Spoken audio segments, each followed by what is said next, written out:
Hey everyone, welcome to another $1,000 strap search. I've got my $1,000 in singles here and I'm about to show you what I found. But before I do, let's talk about this week's tip. Now, a lot of times when I'm hunting for errors, or when you guys are hunting for errors, you see a lot of different ink marks and different colors and things like that.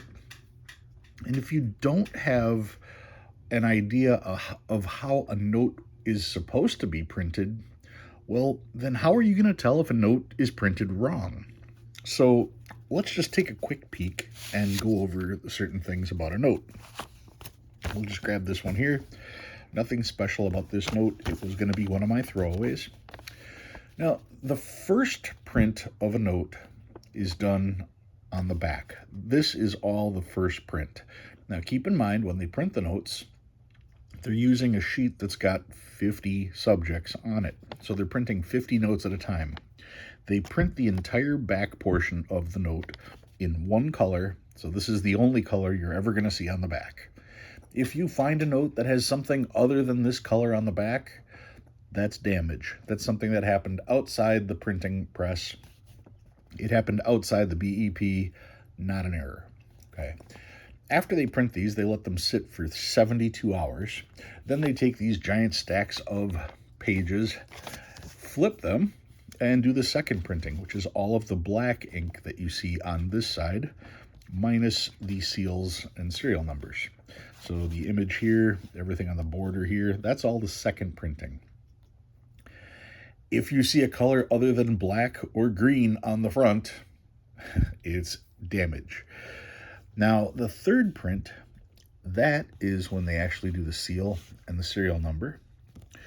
When they do the first and second print, they have a metal plate that has grooves cut into it, and they use pressure to force the paper into those grooves, which means the first and second print are raised. You can feel the texture. But the third print, the seals and the serial numbers, that is pushed into the paper. It's printed in, down, pressed. Okay, it's not the paper going into the grooves. It's a stamp. Okay, so those you're still going to feel on a crisp note, but those are in where these are out. And those are the three steps, or the three prints on a paper, and what directions that they are done. Now, anything that happens aside from that, well, most of the time that is going to be damage to the note outside of circulation. There are times when there will be slight wet ink transfers, but a wet ink transfer is not an error. A wet ink transfer is one piece of paper landing on top of another piece of paper with less than a millisecond in between, so there is no time for that to dry. If there was a drop of ink and that got smeared, yeah, that's an error. But if you look at a random note, you can see, if I look really fine along the lines here, it's not razor sharp, which means that isn't a perfect printing.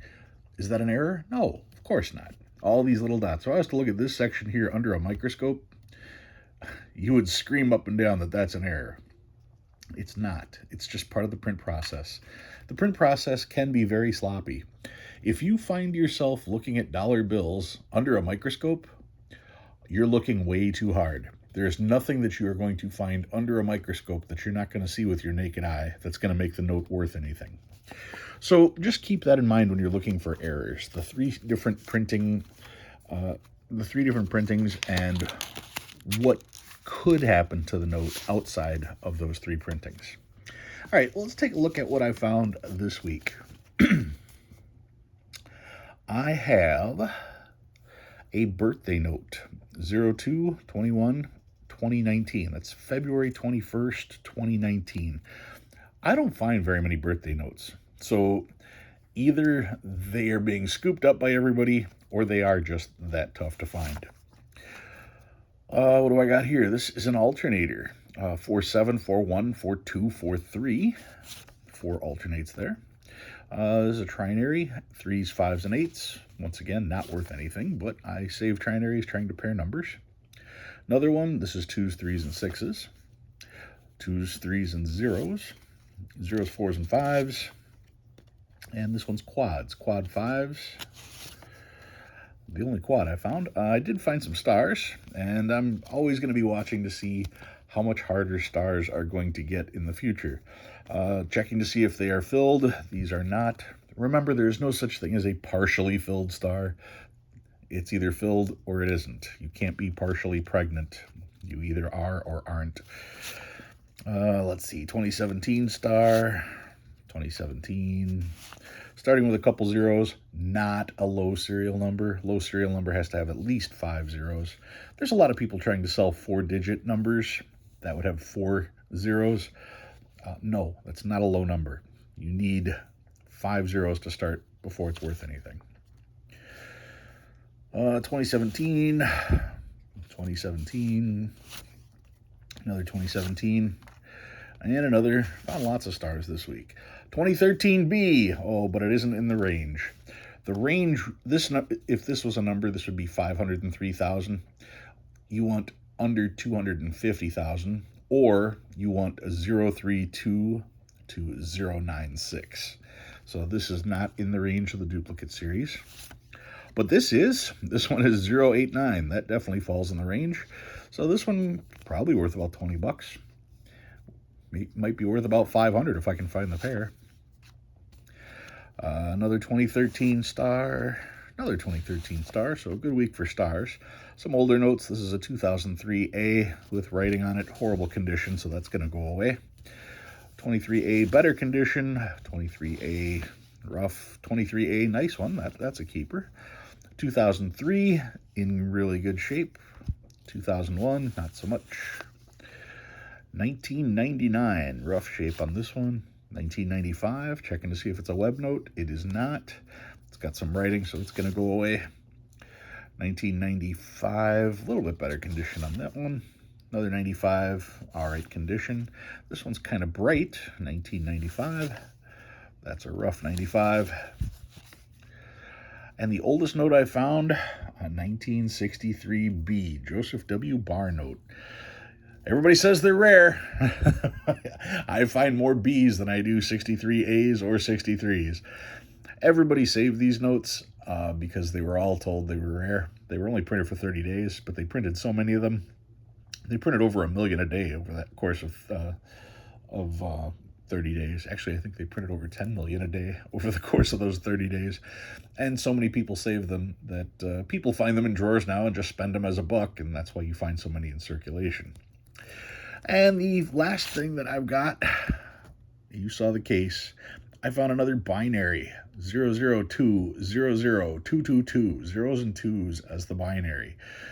So almost a true binary, zeros and ones. It's one off from a true binary, so zeros and twos. Does that make it any special than any other binary? No, it does not, but it's still cool to find a binary. Those are getting tough to find. All right, so what did I pull out this week? This week, where did I put it? Here we go. I'm bringing out one of my fractionals. This is a spinner note. Now, this one is an interesting note because the spinner notes actually have a ton of different varieties. This particular variety happens to be the red back. More often than not, you're going to see the green backs, but this one is the red spinner back. Let's see, it's got the A625 or A256 on the obverse or on the reverse. I was looking to see if it had any of the markings on the front, but I don't see them there. Now, this particular spinner note, this portion here looks green. It's the same design as right here, but what they did is they printed this in glue and then used a bronzing powder. Now, a lot of the times the circulated notes, that bronzing powder would oxidize and turn green. So that's what it looks like here. It looks like what's green, but it's actually bronzing powder that basically, well, think of the Statue of Liberty. The Statue of Liberty is bronze, except it's green because over time that's what happens. Anyway, this particular note does have, looks like a little piece of tape right here. I don't think, the note isn't damaged or ripped, so I think somebody simply taped this to a wall. It does have a slight tear right here. You kind of see that through there. But it's still one of the spinner notes, and it's still one of the cool notes to have. And I did grab the book. Let's see what we got here. There's the spinner note, design 181. You can see spinner and the red back. Okay, and checking to see red reverse with surcharge A265. So that's what this one is. Without design figures on obverse. That might be the one right there. There's also the portion that says with autograph signature of Colby and Spinner. Now, that's the part I was trying to figure out for sure on this, because at a glance, that doesn't look like an autograph. Normally when you see the autograph, you see a little bit of oxidation, and I don't see any oxidation in that ink. But when you look through the note, the ink did go through the note here as well. Now that's not ink that went through. In fact, if I look at that a little closer, that's definitely not ink. But here, this ink did go through. And compared to the rest of the note, that's not anything that was printed, which leads me to believe that is a signature. The ink just didn't oxidize. It might have been a slightly different ink that was used when he was signing that particular day, or whatever the case was.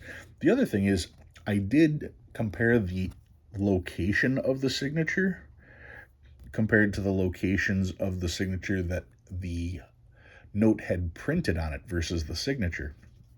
The printed version starts about here and is much smaller and goes across. Same with this side. The printed version is much smaller, starts here and goes across. These take up almost an eighth of the bottom of the note, and they actually overlap the picture. Normally the signature starts over here. So I'm under the impression that this is actually one of the signed notes. And as a signed note, that's this one here, 1328 with autograph signature of Colby and Spinner. In a VG8, it starts at $90. In a 12, it's $125, and in a 20, it's $200. Anytime you can find a note that has an actual signature on it, that's always a cool ad. When you consider that the Spinner signature on a Spinner note, that's kind of doubly cool. And once again, just seeing the red reverse, also a cool ad with the 50. Now, this 50 was also done in bronzing powder. Even though it looks black, it's actually dark green. Once again, the bronzing powder changing color over time. Really cool note, and may end up in one of my auctions, since I've got the specimen version of this with the signature as well. All right, guys, if you learned anything new, go ahead and hit that like button. If you like what you see and you want to see more, please subscribe. Love reading all your comments. Thanks for watching. I'll see you next time.